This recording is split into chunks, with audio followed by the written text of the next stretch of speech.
kindness of their heart for the people of the valley here. So this is miraculous that this is going on. We're so glad they're here. We're going to have them talk for 20 to 30 minutes or so. Yep. And then we're going to have questions and answers. All right. Well, a brief introduction would be, my name is Carla, and I'm the president of Coachella Valley Disaster Preparedness Network. And Nyla, who is our executive secretary, is also a videographer. So she is volunteering to be here tonight to make the video for us to be able to share later in the season with maybe some of your Canadian friends or others that just weren't able to be here tonight. And then Patricia is a volunteer, as is Gary. Our entire board of directors, advisors, and ambassadors were all volunteers. So I need to ask a very personal question. How many of you are getting paid to be here tonight? No? Well, either are we. So you're all volunteers, and we appreciate that very much. Yay! Volunteers make the world go round. So our program tonight has to do with becoming personally prepared. It all starts with you, each and every one of you. Sadly, you can't just order preparedness on Google and instantly be prepared. You have to do a little bit of the legwork for that. So we're going to cover being prepared in your home. That's number one. Any of you drive? In your car? And lastly, if you're in an office. We work part-time in an office, so you know, if that's where we have to end up sheltering in place, we need to have some food and water and things too, because I think we all know our 911 services won't be happening. So you're going to be on your own for a minimum of 72 hours a week, 10 days, just depending on how impacted things are. So I do like to go through the PowerPoint. It's about 20 minutes, and I'll make comments as we go along. I like to keep us on track, and I cover a lot of information, so you may have a burning question. Give me the benefit of the doubt, and if I don't cover it during the presentation, I'll be very happy to answer it for you at the end, and then we'll share it with everybody. So what are we going to talk about? Well, if something were to happen right now, would you be ready? Do you have a plan? Like some of our other disasters, we don't get a warning when it comes to earthquakes. Now, becoming disaster prepared for an earthquake, which is the #1 hazard in Coachella Valley, is going to take care of your preparation needs should we have windstorms in the desert on occasion. Flooding is the actual #1 hazard in the Coachella Valley. You'll be prepared for floods. Ever had a power outage in the heat of summer? Oh, yeah. Okay. Anyone ever heard of a pandemic? I heard that, and I heard a lot of people were impacted by that. You know, they couldn't buy toilet paper and really important stuff. So becoming prepared for an earthquake is going to cover you for all levels of disaster. And it all starts with you, all of you wonderful Royal Palms residents. The title of our talk is No Community Left Behind. CVDPN, Coachella Valley Disaster Preparedness Network, last time I'll try and say that, covers the 9 cities in Coachella Valley, the 8 unincorporated county areas, and the 13 tribes. We have a very big territory for a few volunteers. Not all of us speak English. Some are Spanish speaking, like almost half of our population in Coachella Valley.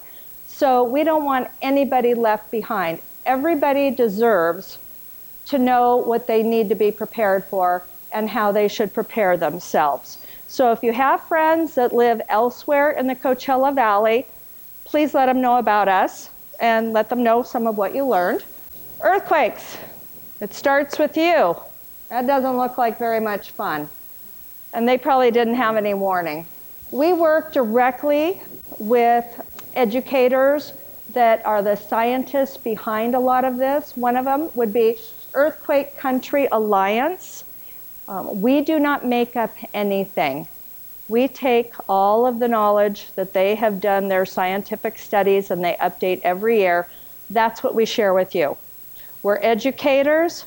We're not first responders. Though in our own communities, we're all CERT trained and we would be a first responder.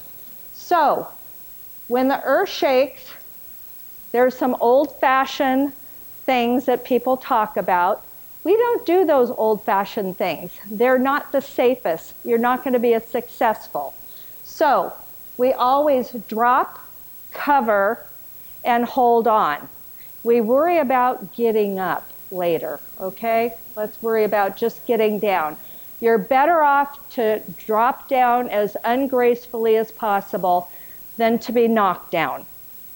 So just consider yourself, you want to be as in charge and as in control of yourself as possible.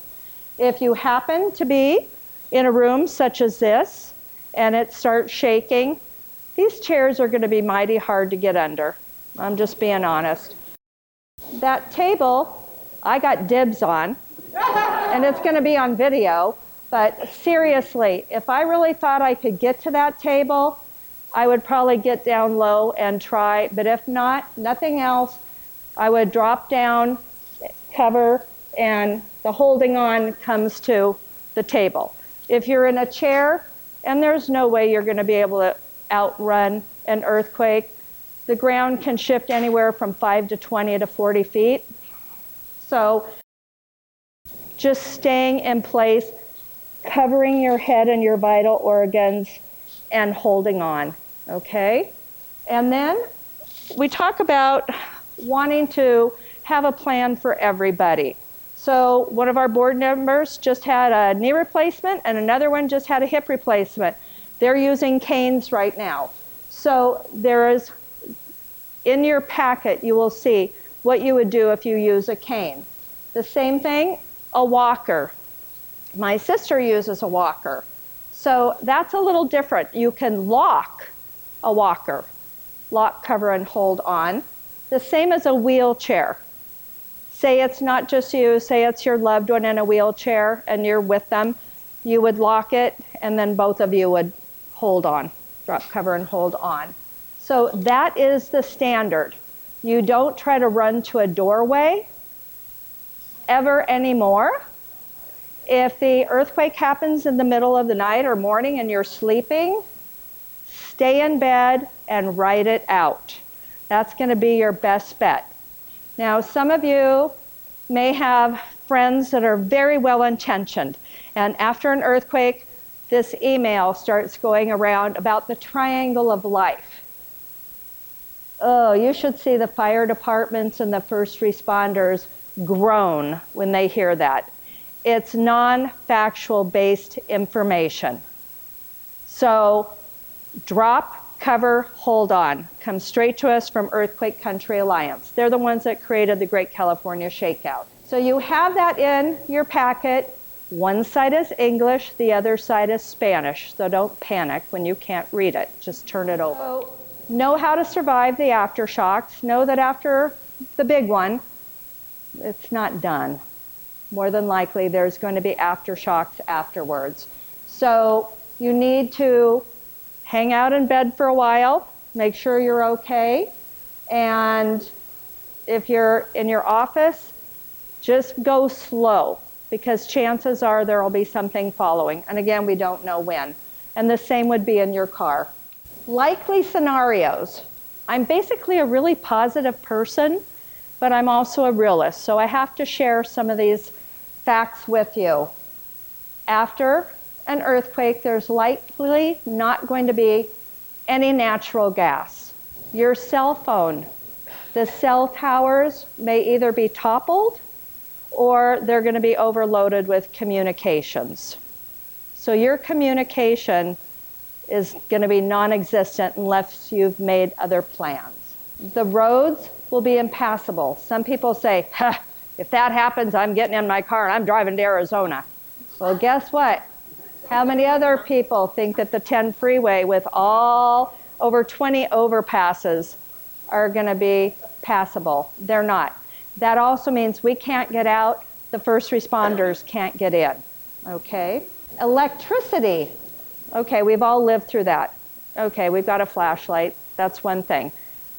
There's a lot of things that we don't think about where we need electricity. Have you filled your car up recently with gasoline? Gas pumps require electricity. So one rule of thumb, never go under half a tank. I made a special trip from South Laverne all the way down to Sam's Club today to get gas, even though I knew I was coming here today because I was at half a tank. So my car, in the event of an earthquake, could become my shelter. And in this kind of heat, it could become my cell phone charging, which may or may not work, the cell service of it, but it could be my air conditioner. So you want to make sure you've got gasoline. You want to make sure that your cars are filled up, your golf carts, if you have them, have been charged recently. And you're probably not going to have air conditioning. And you're probably going to go to turn the water on because you are so thirsty and you may not have tap water. That's why we talk about water all the time. And we may have our home not exactly like we had hoped it would be. So we have to figure out what we might need to do if we're not able to shelter in our homes. We're talking about survival. We want all of you to live through this, okay? And you can with a little bit of preparation. Some of it doesn't really cost any money, like creating your plan. Some of the supplies you may have to spend a little bit of money on, but you're worth it. That's why you're here, right? So what do you need to be a survivalist and to be resilient? You need to be prepared 3 places. Home, car, place of business. Very good. We talk about several versions of ready-to-go bags. Our gift to you tonight are these red bags, and you have homework to do. Maybe not tonight, but tomorrow, to prepare this bag to go under your bed. And there's key elements that you should put in there. There's a list in there that's very minor, but when the earthquake happens, there may not be electricity, it may be dark, there may be broken objects, lamps, picture frames. You want to reach under your bed, grab that bag, get your flashlight, get your heavy-duty pair of shoes and socks, and some gloves, and possibly your whistle before you exit the bed. You don't want to get cut or trip over the nightstand that moved 3 feet. Food, water for you, and how many of you have any pets? I saw some here tonight. Okay, well, I'm an animal lover. I'm an animal handler up at the Living Desert. I love animals. My dog, Bodie, I'm his everything. He counts on me for his exercise, his food, his walks, his belly rubs, and everything. They can't take care of themselves. That's up to you. So you need to have a plan for your pets as well. You need to know from each room, what would you do in your home? If you go through the scenario, if the earthquake happened, where would you drop, cover, hold on? How would you get out? So that's up to you. That doesn't cost anything. Important documents. Many people have them stored on the cloud, such as their information on their home, their insurance, and things like that. You need to have a plan. A lot of people that have been evacuated in fires don't have that luxury to have grabbed something. They had to get out. So you want to have those things stored someplace else. Your personal contact list. This is really important, and again, it's one of those things that doesn't cost anything. How many of you know all of your friends' cell phone numbers now? I know my 3 kids and my husband's, and 2 best friends. The rest of them are a blur of numbers. When my mother was passing away, my phone died. I needed to contact some people. I didn't have my charger right at that time. And someone said, well, you can use my phone, it's okay. Thank you, but I don't know my sister's phone numbers anymore. And so I soon found out the hard way.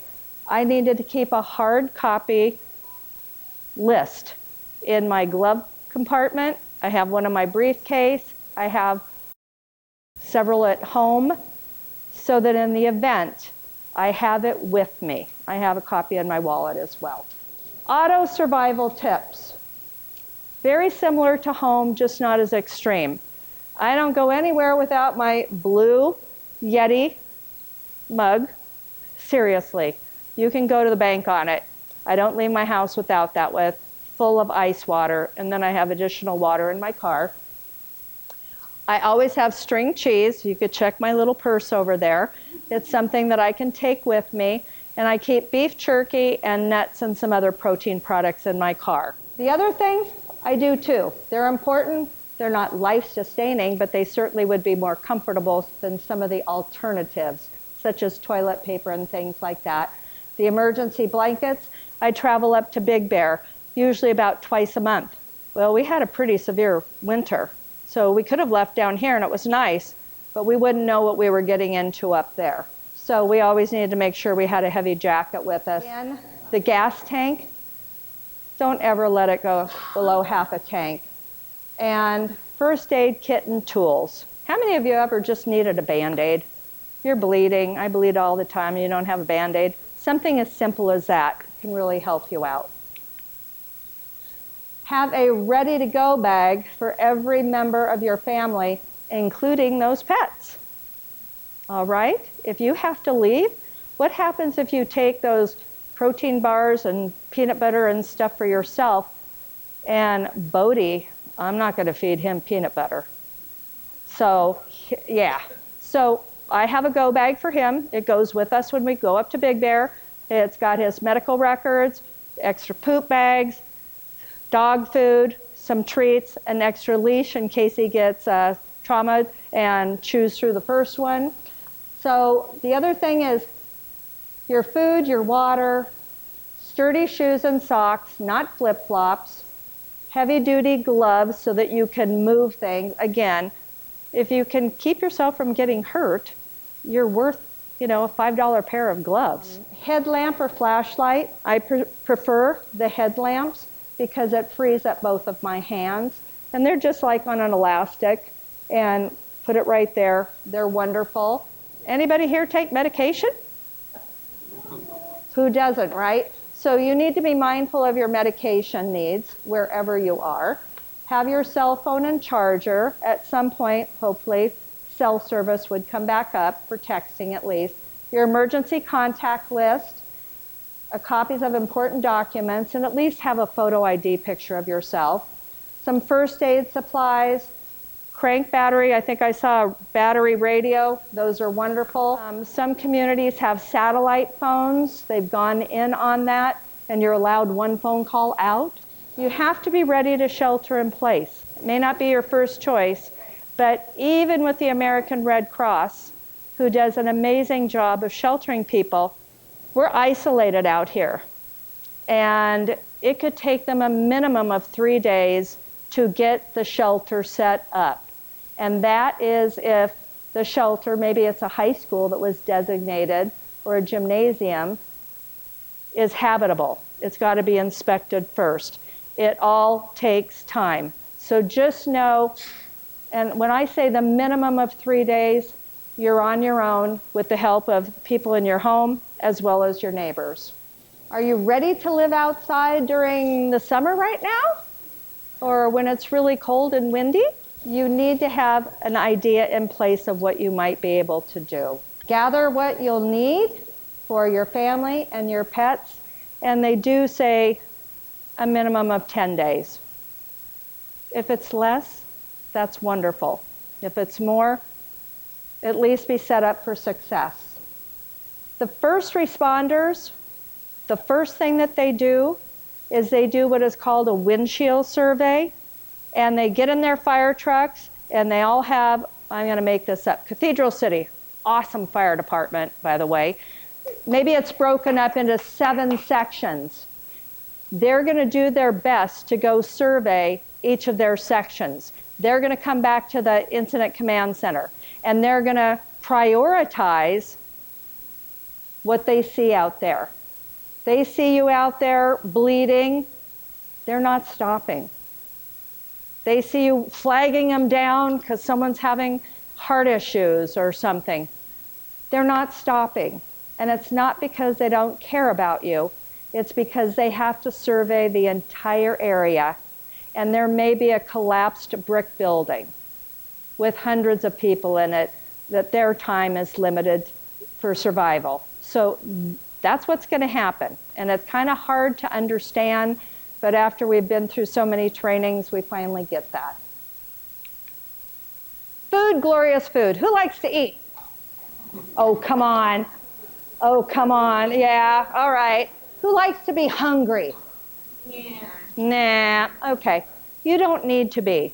You can start collecting some canned items along with your handheld can opener. You know, once a week when you go to the store, buy an extra can or two of something. Where are you going to store it? I don't know. Be creative. You should see what's under my bed. But anyway, you need to have meals that are basically ready to eat. You're not going to have the luxury of probably turning on your stove and things like that. So think about what you like and what you could eat, okay? Water. How much water should you have? As much as you can store. A minimum of 2 gallons of water per person per day. And don't forget Bodie, he's a heavy drinker.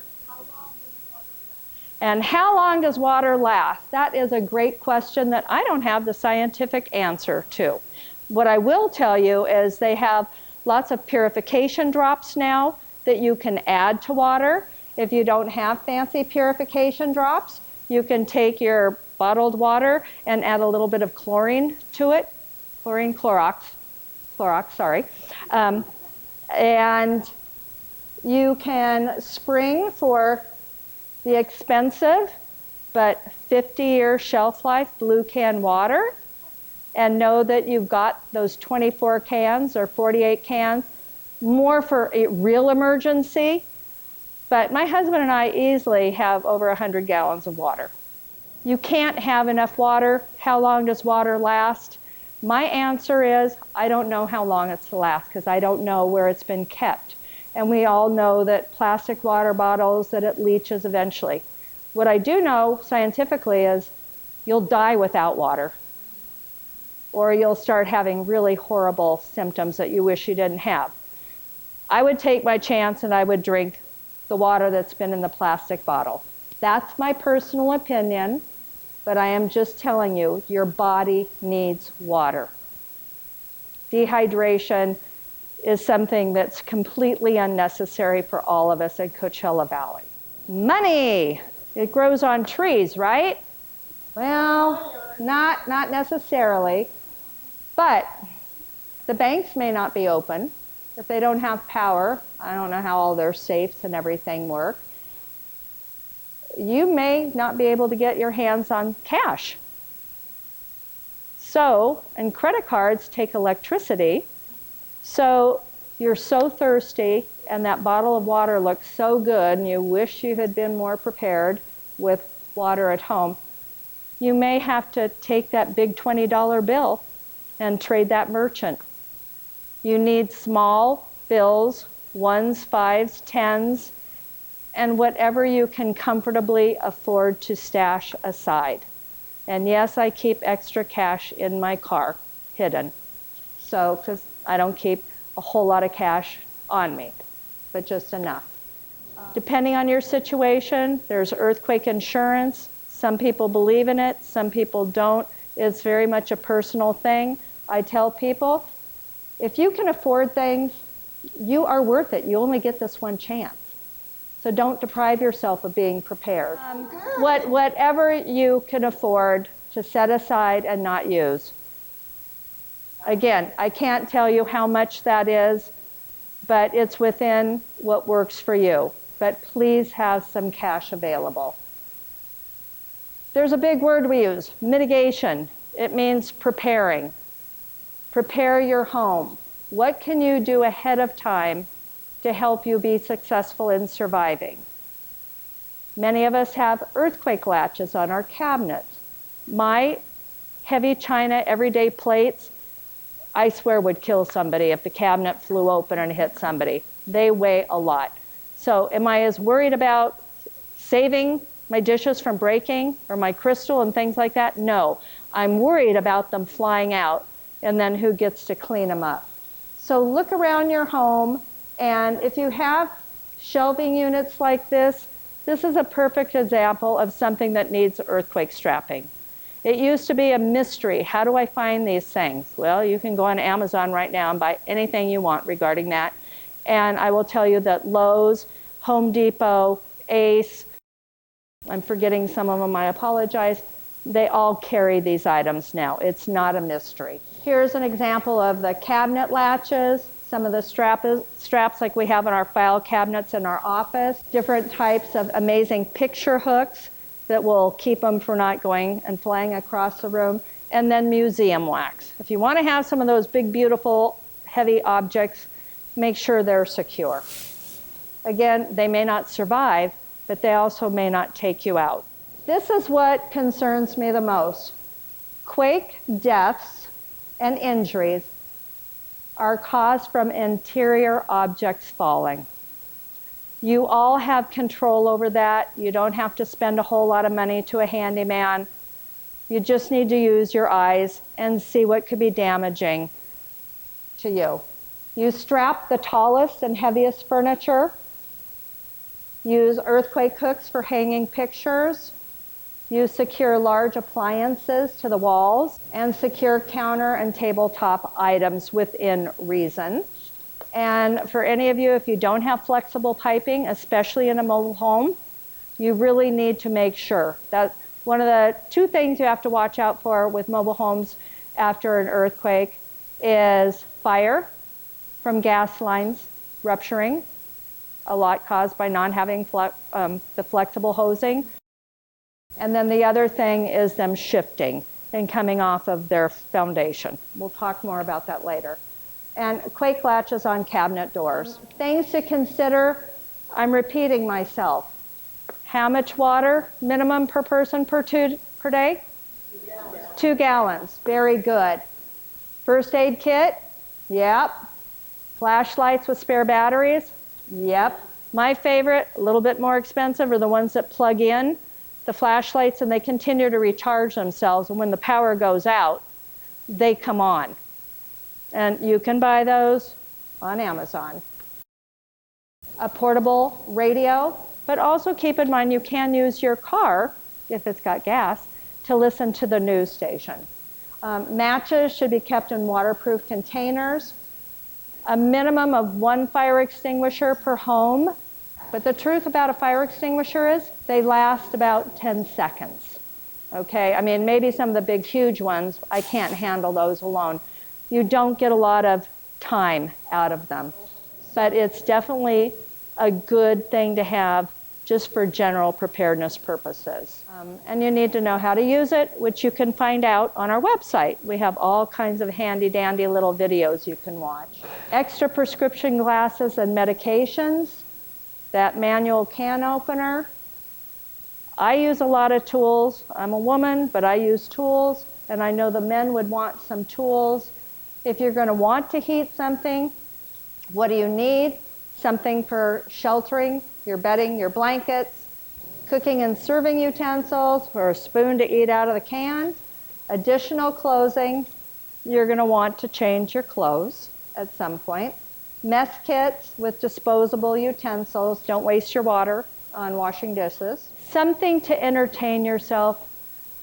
When you get down and things are a little negative, but you know you've got a neighbor next door, have a deck of cards in your kit. Play some card games. Play for matchsticks. You know, play for a bottle of water. Anyway, find some things that you can do to de-stress yourself. Pets. Did I mention pets? Do any of you have pets? Yes, we know you do. And we love our animals, and truly they are 100% dependent on their humans. And if you are that human, you have a responsibility to those pets. When it comes to never letting their dog food container or bag get down to the bottom, always have a backup for them. They're worth it. You should have photos of them, besides on your phone, You should have a hard copy photo of them.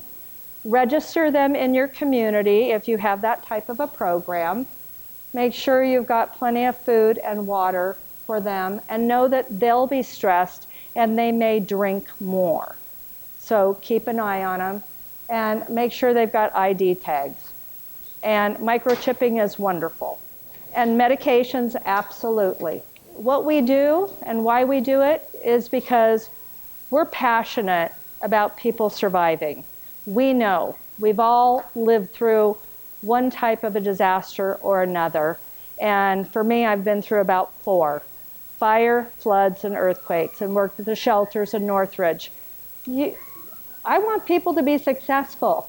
We work hard, going to the doctors, that's a full-time job in itself, taking medications, exercising, eating right or not. That's why we're here, and you're worth it. So it's not going to take you that long to invest a little bit of time in your preparedness. You can challenge a neighbor and say, we're going to do this today. I do want to share a few things with you that are in your packet. So again, this is your ready to go bag. I am not to see these in the trunk of any of your cars used as a grocery bag. Okay? We have spies out there. This is a bag that goes under your bed. And the list for minor supplies is right here. And again, everybody in this room is different, has different needs. You need to personalize the list. If you don't see something on there that you need and require, you add it to that. You don't say, oh, it's not on the list, I guess I didn't need it. If you need it, you need it. This is our presentation, No Community Left Behind.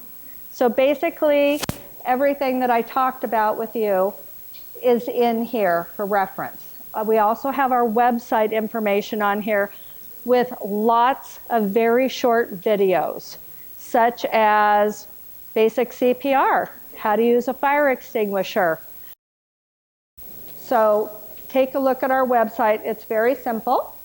And this is that 2-sided English, Spanish, drop, cover, hold on card. And then again, Earthquake Country Alliance. This is a 2-sided brochure.